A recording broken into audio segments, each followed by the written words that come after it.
Hi, I'm Luke Azevedo, and it's my pleasure to be moderating this important panel about how we, as a community, can work together to create an inclusive economy and equitable future accessible to everyone. To frame our discussion, I would like to say that CED sees economic development as a collaborative effort with all Calgarians, playing a part in our future. Our people and their diversity of perspectives are our greatest strength. We are committed to meaningful action towards Indigenous reconciliation and the removal of systemic barriers to opportunity for equity, diversity, and inclusion. I'd like to start this off today by having our panelists introduce themselves and give us 3 words that exemplify your Calgary. Yeah, well, hello, my name is Spirit River Streitwolf. I'm the outgoing president for the Students Association of Mount Royal University. I served the term in two terms since 2020, right before the pandemic started. So I call myself a pandemic president. And my 3 words are education, potential, and liminal. Excellent. Fantastic. And I'm Gillian Hynes. My pronouns are she, her. I do many things, but today I'm in the capacity of Director of Reconciliation and Indigenous Inclusion at Rise Consulting. And for me, my 3 words are transition, connection, and cautious optimism. Hi, I'm Allison Dunne. I use she, her pronouns. I am the founder of Pink Flamingo, which is a QT BIPOC advocacy group here in Calgary. And my 3 words for Calgary would be stubborn, transitioning, and welcoming. Thank you for that. For the record, my 3 words are active, community, and transformation. Allison, I'd like to start with you if I can. Was there anything in the 3 words that you heard from the panelists that has stood out for you or has an impact to you? Yeah, I think cautiously optimistic really stood out. I definitely understand that feeling. Optimism requires a lot of support. And if you don't have that support, then that's when you lean into the cautious. Gillian? I think for me, the thread is the human. I think each one of us used a really sort of human-centric word. And if I think about community, that's what it is to me. It's people. And so that's sort of what's resonating with me. Yeah, I think I would say, I think one common thread I've seen was change, transition, transformation. And I think, I think we might be feeling that together, that we're in this weird space in Calgary about what is Calgary going to look like in the next few years. And I think we're all experiencing this, and we're being cautiously optimistic about what that transformation looks like. Thank you. So CED talks a lot about the momentum that we're seeing in our economy. Spirit River, could you talk about examples that you've seen that are positive momentum in the community or at Mount Royal University that is helping nurture a more inclusive, accessible economy in Calgary? Yeah, well, MRU, within the few years that I've been in this role, has hired an associate vice president for indigenization and decolonization. And recently, they're just going through the process of hiring an associate vice president of equity, diversity, inclusion.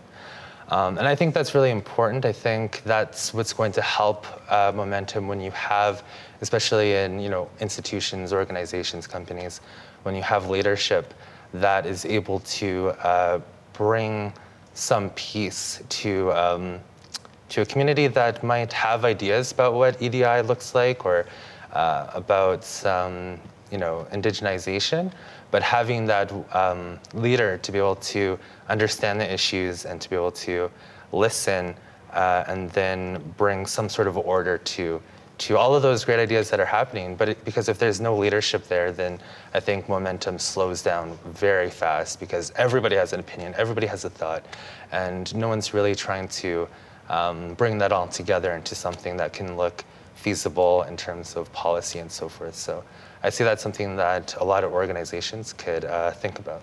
Extremely important. Gillian? Yes, I see a lot of momentum.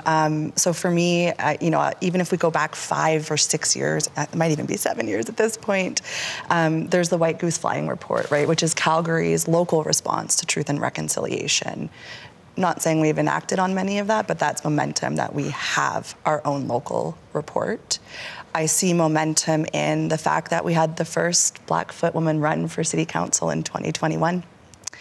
I see momentum that at this time, I think our council is probably the most diverse it's ever been, and we don't stop there.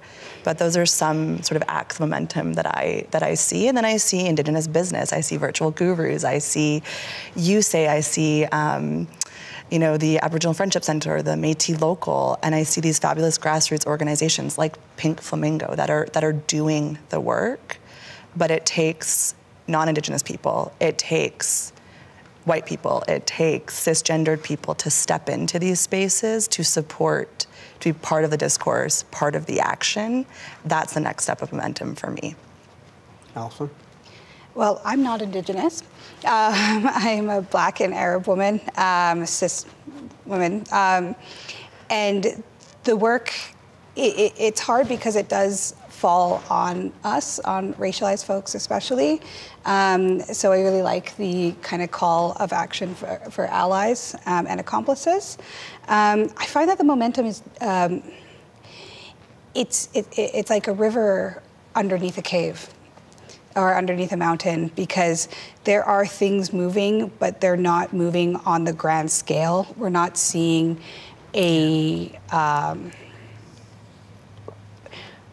we're not seeing a revolution. We're kind of seeing the beginning of an evolution. And I believe that if we can be as aggressive as we are when it comes to economic recovery, that same efforts should be put into the humans behind the vehicles behind the economy.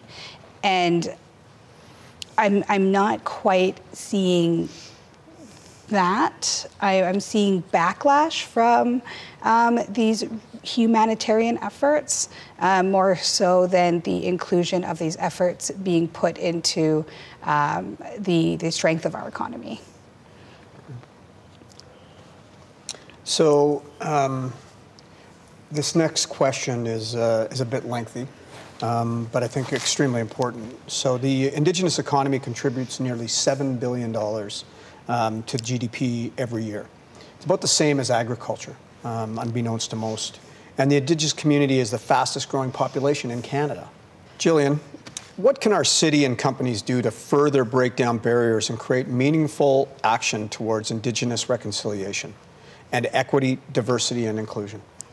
Yeah, that's a big question. And before sort of I share response, I want to say who I am, and sort of equally as important, who I am not. And so I am white, I'm a settler, and I'm non-Indigenous. And that's important both in the context of colonialization and the history of reconciliation, but also to say that I'm both a visitor to Treaty 7 territory, a guest here, and a guest in the reconciliation space. And so I've been invited in as a practitioner, but it's important to me that I do the work to listen, to learn, to amplify Indigenous voice, Indigenous businesses, Indigenous communities, Indigenous peoples. So I need to start there in that context. And then what I've been taught by, the elders that I work with, by the Indigenous peoples that I'm working with as well, is that we don't have reconciliation without truth. And so there's a report actually released, I think in February 2022. It's the Canadian Barometer for Reconciliation. It measures progress of reconciliation. And there's 3 areas of progress that we need to keep going further on. And so one is our own understanding. Non-Indigenous people's understanding of reconciliation is still a gap. The other area that it measured, and there was actually consensus between Indigenous peoples and non-Indigenous peoples who responded to this report, that we don't see enough Indigenous people in leadership roles, in decision-making roles in critical industries, and so that needs to change. And the last one that we've made almost no progress on in Canada is personal equality. And so, this is everything from job opportunity, promotion opportunity, advancement, pay equity. And so I'll come back to that in a second. And so if we think then from an individual lens, what we all need to do is, if you haven't read White Goose Flying, you need to read it, right? If we don't know the history of Treaty 7, you need to learn it. If you don't know there was many different Indigenous names for Calgary before it was called Calgary, we need to understand that history. So that's the truth. And then through truth comes reconciliation. And so economic reconciliation is the employment of Indigenous peoples. It is the growth in Indigenous business. And so to your stats, it's the $100 billion Indigenous economy, right? Caroline Hilton in Canada. It's the fact that Indigenous businesses are growing 6 times faster than non-Indigenous businesses in Canada. And so organizationally, we need to do a couple of different things. We have to look internally at our structures, our policies, our culture. Where is the bias? Where is the inequity? And where's the racism in those areas, right? And so how do we recruit? How are we promoting? Run your vendor spend. What does that look like for Indigenous businesses, for Black-owned business, for women-owned business, right? Look at your business development and operating models. Can you enter into joint venture agreements and equity shares in community? It's also coming together as a collective. So it's corporate Calgary, it's municipality, it's grassroots organizations coming together to advance reconciliation, to challenge and hold each other accountable, right? It's CED as part of this collective. And the third piece is the most important piece, and that's relationship. And so it's nothing about you without you as it relates to Indigenous rights holders, communities, businesses, individuals, you name it. And so it's not us to fix anything, it's us to ask the question. What could that look like? What does support look like? How do we overcome those barriers? So that's what I would say. Allison, could you give us your perspective? Yeah, I think that the strides that we have made in order to start creating representation within government, within corporations, these conversations have been going on for a really long time. And that's why these kind of questions, they can be, great to reflect on, but these conversations have been happening for long before I've been around. And even though we're seeing progress, the reports that you mentioned, all of the documentation, that's also been going on for a really long time. So it's really hard to believe in the process that we're working with when we have seen the neglect years and years and years going, and our parents have seen the neglect and their parents have seen the neglect. So I feel like for our generation to really make the impact that we have been trying to see for decades, we can't follow suit a system that has been designed to work against us. We actually have to circumvent or break down and restructure. So we can document all we want, we can elect all we want, but we're electing people and we're hiring people within systems that are designed to work against us, within systems that are designed to perpetuate the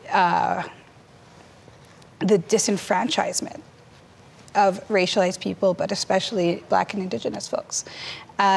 So I definitely challenge our projections, and I want us to open our mind and flatten the hierarchy that we're designed to work within, and start exploring how to inject compassion into our practices. We can talk equity, diversity, inclusion all day, but the humanity aspect is what's really been removed from us in order to, for capital gain. So how do we bring humanity back? How do we soften our hearts? How do we redefine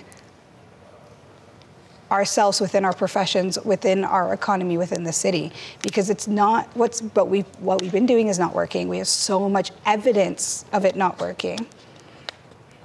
So yeah, I just think, the complete restructuring. I don't think what we're doing is right.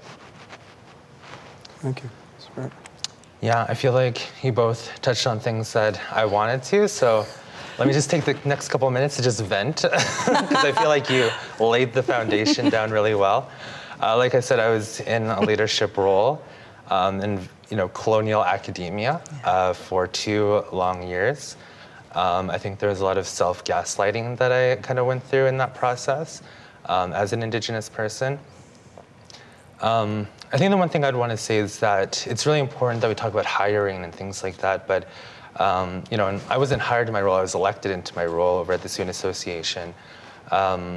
And I think that it really is about trying to create a safer environment within the workspace, within decision-making realms for Indigenous people. I'm Indigenous, so I'll speak as an Indigenous person, but I think especially for, as Allison said, Indigenous and Black folks in decision-making spaces. I think anti-racism and anti-bias trainings they need to be fundamental at decision-making levels. Yeah, in my leadership role, I think the one thing that I struggled with the most is, I guess, almost kind of fearful to bring up ideas and to have my voice heard, because I think as an Indigenous person, the biases we have is immediately that, we're not hard workers, or we don't have good ideas or anything or something like that. I don't know exactly what the biases are. I know Allison has a lot of experience in anti-racism, so Allison can probably speak more about that than me. But just having witnessed that and realized that, is it me or is it the unconscious biases of those that are around the decision-making table? Because I won't say I'm perfect either. I mean, I've worked with Allison, and Allison can probably attest that I can be challenging to work with sometimes. Goes both ways. Yeah, but I think that's why these trainings are important, because having that fluency to say, why do I feel this way when this Indigenous or a Black person is, sharing their opinion about something? Why, it's shocking to see how many, especially Indigenous and Black women who are silenced when they're around the table. And I've definitely had that. I bring up an idea and I think it's a brilliant idea, and people are like, no, we don't have the capacity, we can't do that. But then as soon as, like a white man suggests it, and I've called that out a few times, but it's hard because you wonder, like, is there something about me? Yeah. Or is it because the people I'm around don't have that self-reflection to understand the biases that they've grown up with? And this isn't just me saying this either. I've heard numerous non-Indigenous folks come to me and they say, I'm so grateful that I've learned from you, and because I realized that I was distrusting at first and I wasn't sure what you were going to bring to the table, and I realized that these are thoughts that maybe I grew up with because of how my family was. And so it is a lot. The work is heavily on us to, I guess, have people realize what their biases are. So I think it is, I think the biggest part is when you're talking about retention, not just hiring, but retention, it's really important that you have that fluency to check yourself and to ensure that Indigenous people can provide their input.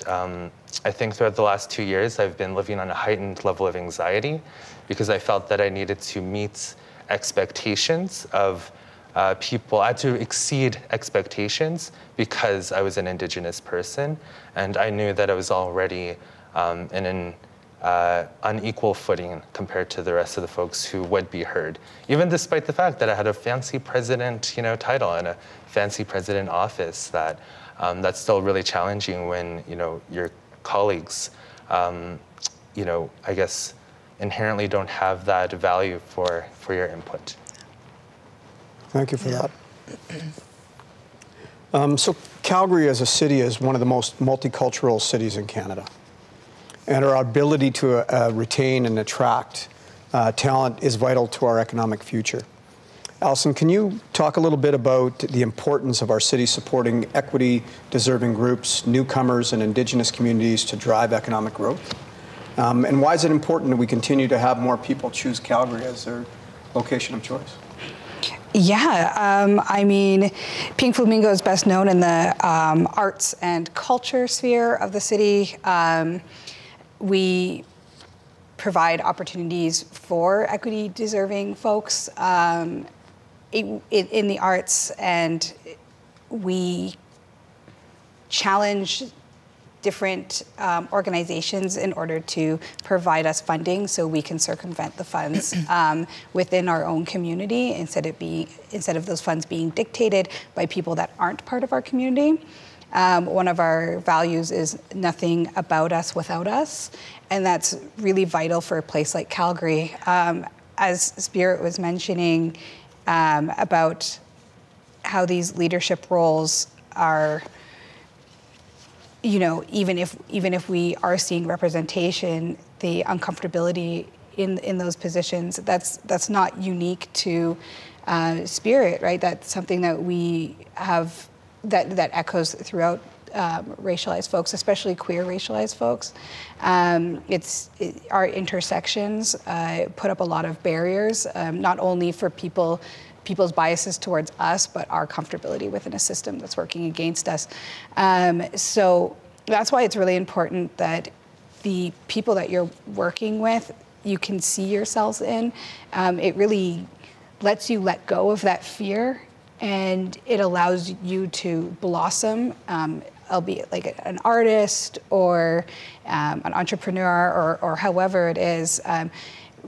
It's a benefit and a privilege that a lot of people don't recognize, especially in this city, but globally, when you are surrounded by people that look like you, you are inherently empowered. And so that's something we are really grateful that we get to be part of.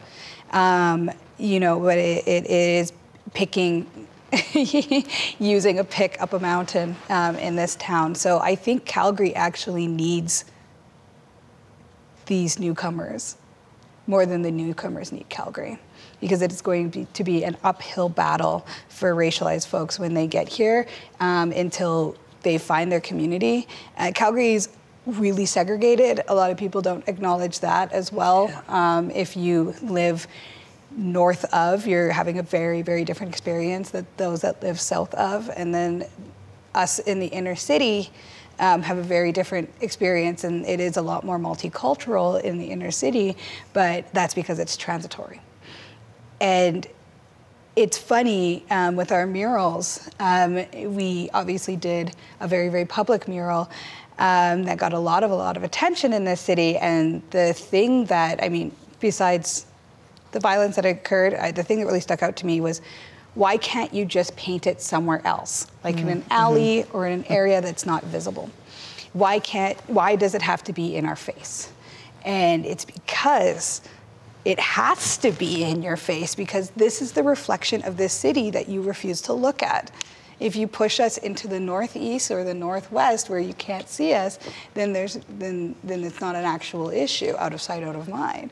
What we want to do is reflect the people that are actually here in order to attract those newcomers, because the newcomers look like us too.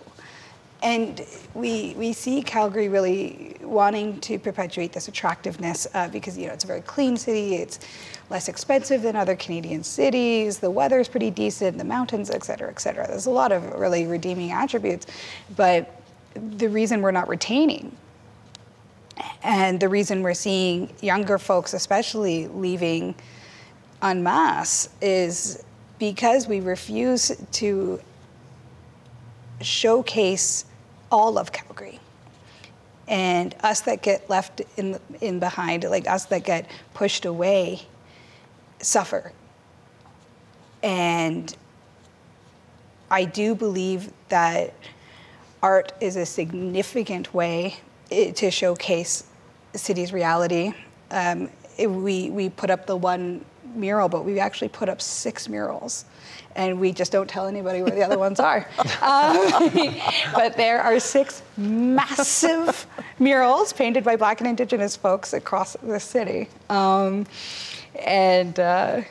we want to protect those murals. So they're slowly being revealed as we go on. But that is a way that I feel where some retention can happen is, you know, if you're looking at art around the city, you're seeing you reflected back, you're looking up the artists and they look like you too, and you're somebody who has a multifaceted mind as a human being, you know, that might give you a sense of belonging.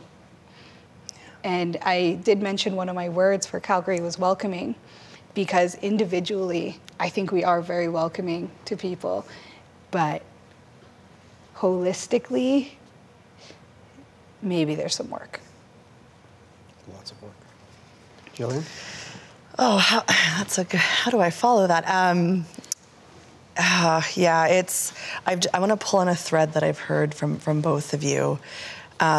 Just a little bit about, again, sort of seeing yourselves, not me, I see myself in a lot of this city, but seeing yourselves reflected in leadership, politics, whatever that looks like. And that's the importance of representation. That's why we need newcomers, Indigenous peoples, Black people, neurodiverse people, socio-ethnic, racial, like there's so many elements of diversity that need to be reflected in this city. And we're not there yet. And so, even I'm stuck on the election for a minute, but right, we had more people named John in city council in our history than we've had Black, Indigenous, and people of color, right? No, sorry, Arthur. More Johns than women, more Arthurs than Indigenous peoples and Black people and people of color. And so seriously, there was like a Livewire article. Someone go Google it, fact check me. But, and so if I look at who I work with, I have an Allison, I have a Spirit River, I have right beside me, Luke, right? There's Gillian. We're different. And so why don't we see ourselves? Why don't you see yourselves? And I know it's systems. We're talking about breaking systems. This is incredibly challenging.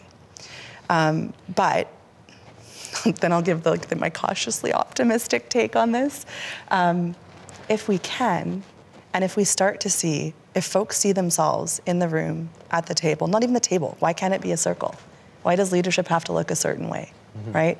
Why is it colonial governance? Why can't it be something different?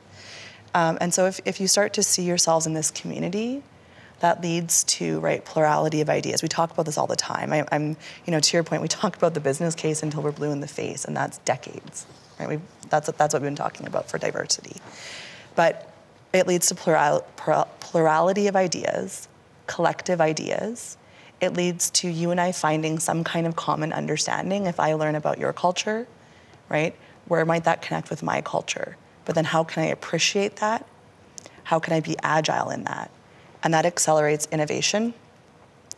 And that eventually leads to higher economic output. So there is a connection to the economy here, and we just have to see this change. But it's systems. I'm going to look for all the artwork. I've seen the one.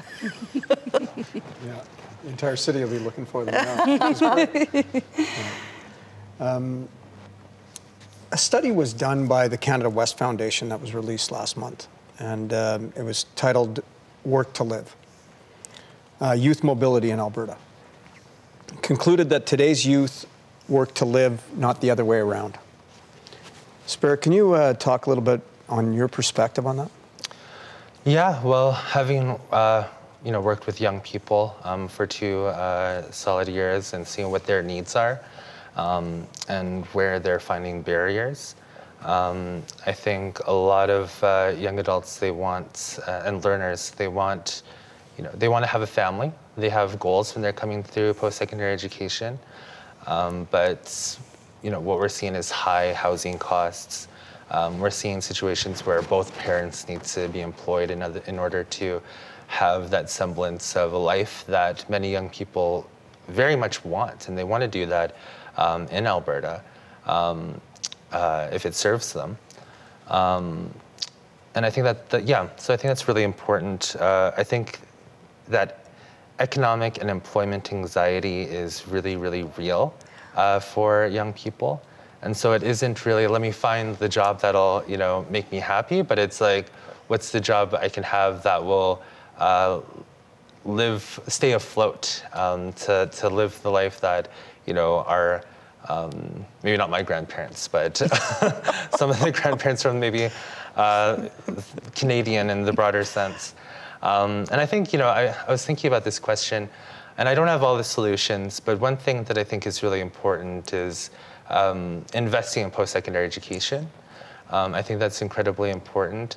For me, I was on the reserve, and so for me to be able to come to the city was the ability to get involved in post-secondary education.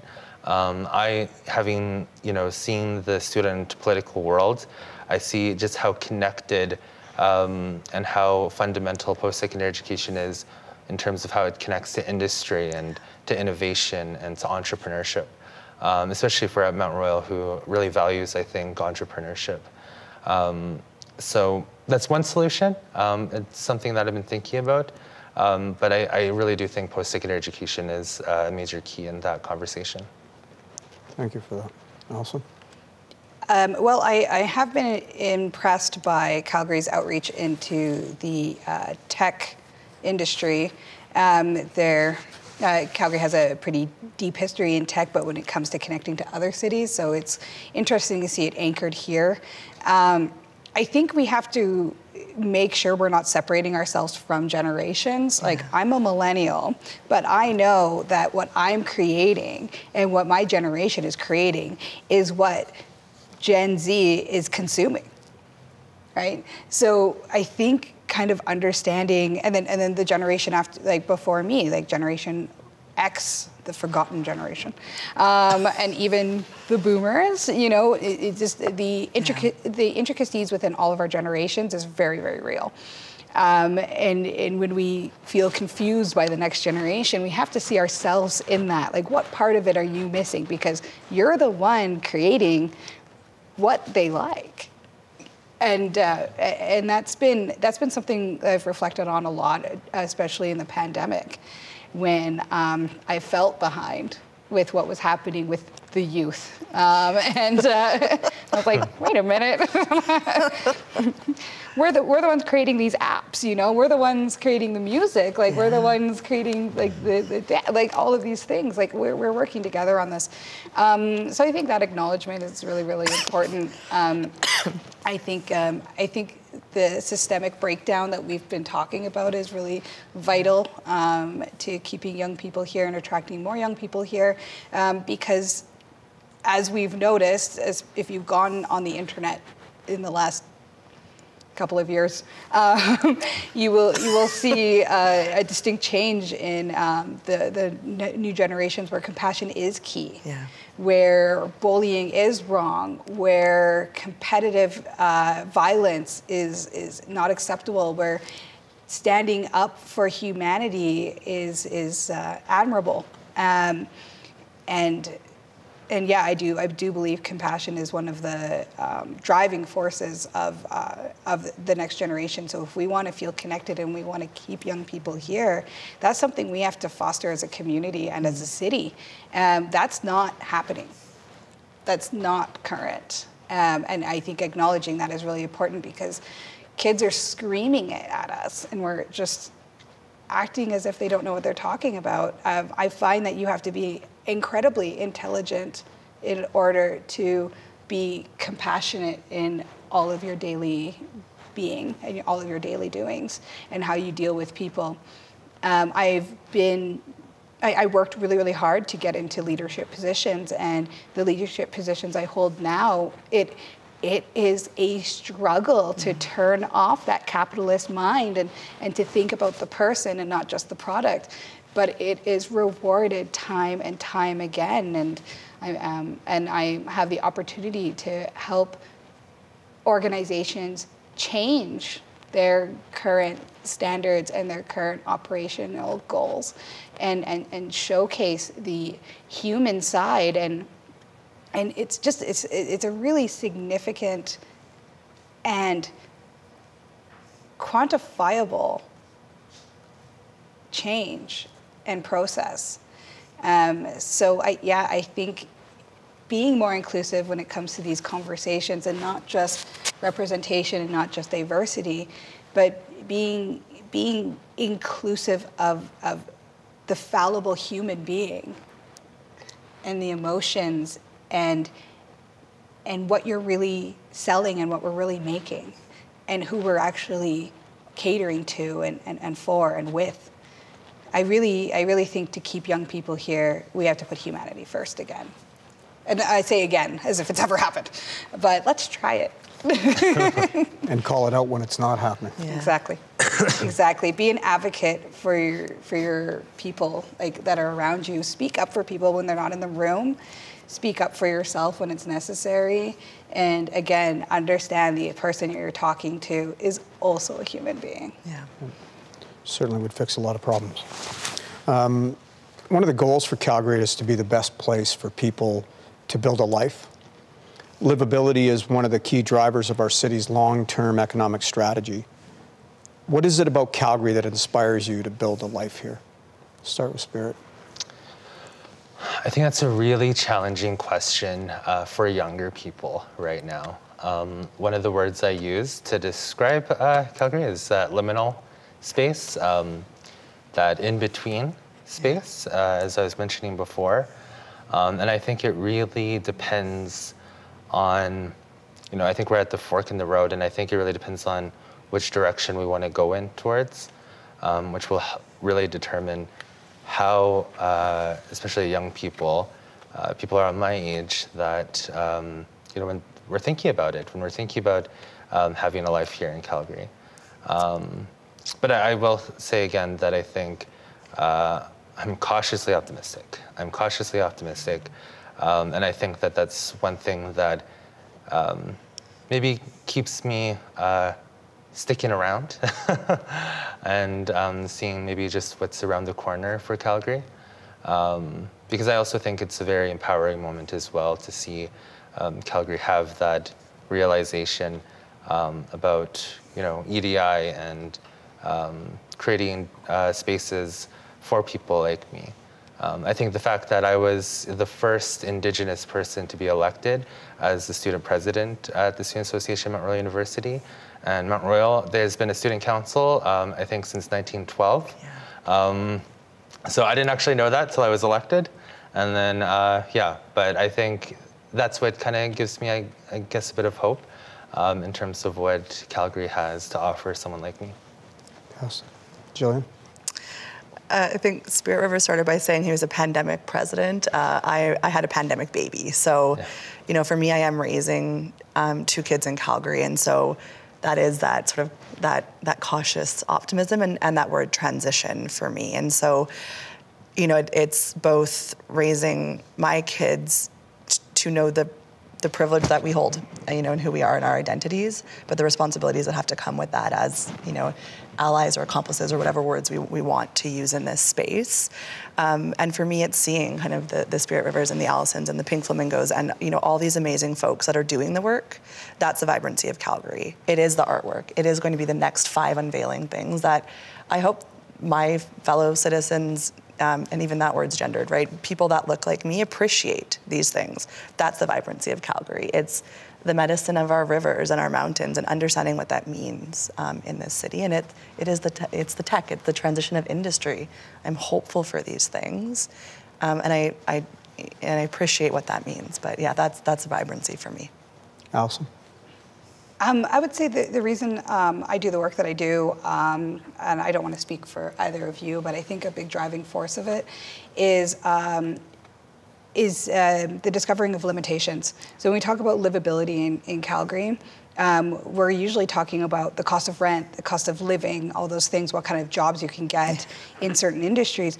But what I find really needs to be brought up in Calgary more predominantly are options. And I do feel like the work we're doing is providing more options. It's acknowledging the limitations, a lot of it based outside of our control, whether it be biases around our race, our gender, our sexuality, our abilities, however it be. Calgary needs to be more flexible in order to create more options, and then its livability will soar. But currently, even in roles of arts, media, because that's another big sector that's blowing up right now, even in tech, even in DEI work, even in our educational institutions, we have some significant walls built up in Calgary. It is a limited space. And I think once we holistically open our minds and invite so many more things in, like the work that we're doing. So there's a slow momentum there. And people realize that they have options to live a really fulfilling life here, different careers, different aspirations, different self-expressions, and feel like they'll be accepted, supported, nurtured, then Calgary will have the highest livability in the country. But acknowledging that first, like you said, truth comes. Yeah, truth has to come first. Thank you. I appreciate you taking the time to being with us here today. I appreciate your perspective and being open to the conversation. And I look forward to this conversation continuing in a much more meaningful way as we move forward. Thank you very much. Thank you.